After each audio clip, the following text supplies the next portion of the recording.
In September 22, an armed woman stormed Blom Bank in Beirut, Lebanon, demanding to withdraw money from her own bank account.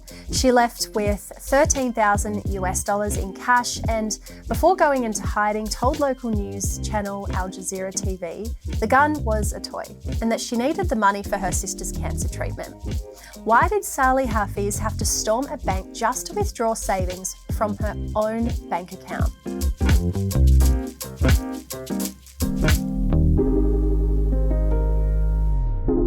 Lebanon is suffering one of the worst economic collapses since the 19th century.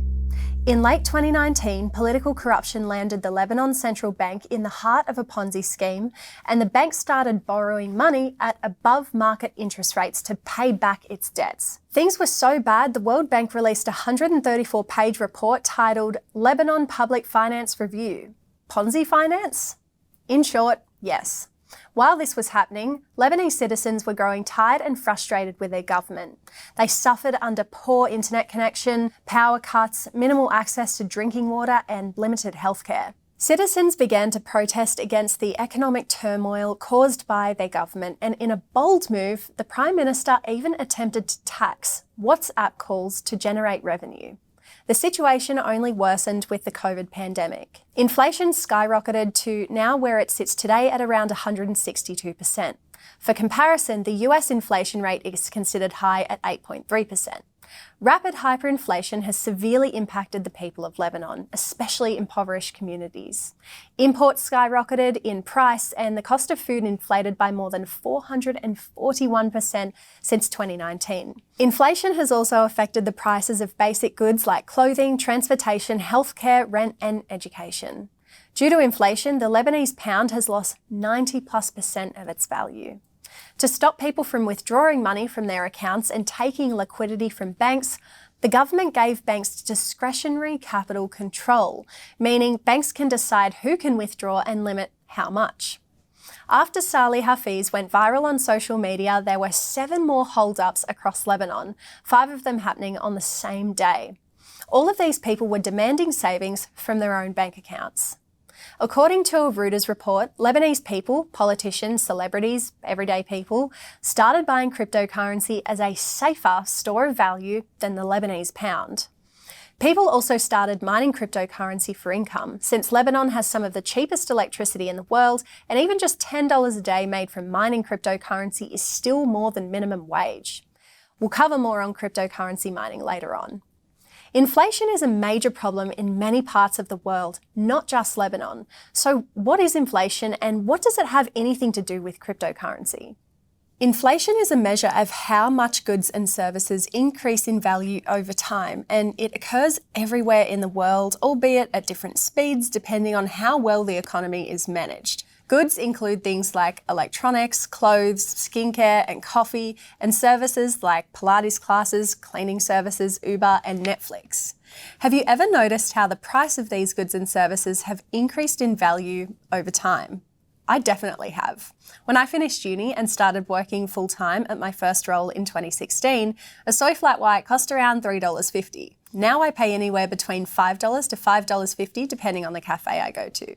Sometimes these price increases are barely noticeable and we continue spending as normal. Other times, price increases are more obvious and can impact the way we budget and spend, especially if our salary isn't increasing to match the rate of inflation.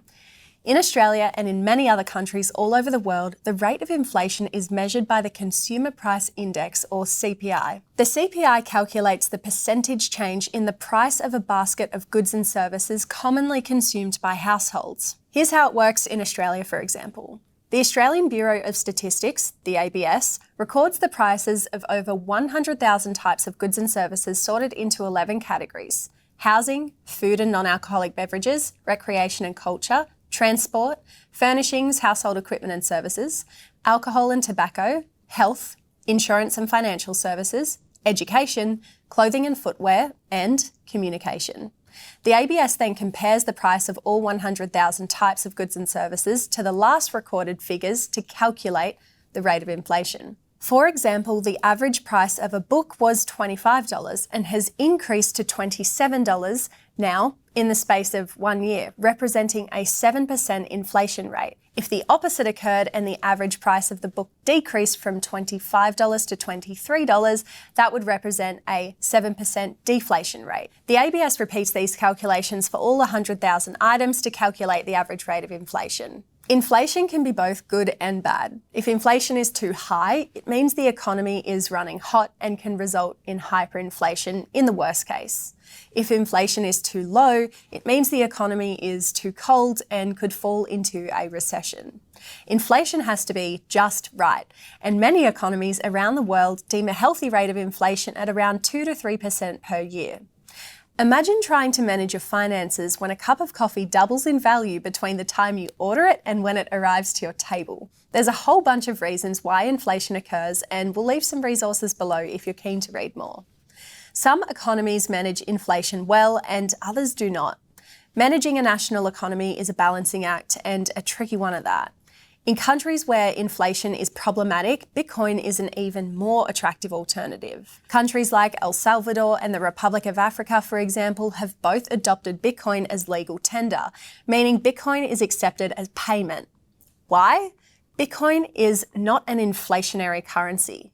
Bitcoin's creator Satoshi Nakamoto programmed Bitcoin such that only 21 million Bitcoins will ever exist. And unlike fiat currency, no government, central bank, or person can print more Bitcoins. This is part of the reason why Bitcoin is so attractive as a store of value in parts of the world where fiat currency isn't properly managed. Bitcoin, by its very design, functions independently of any central authority and can't be managed because it can't be controlled. If that's piqued your interest, we can't wait to tell you more about how Bitcoin actually works. But first, we're going to explain how cryptocurrency and the blockchain work. See you in the next lesson for more anecdotes and stories.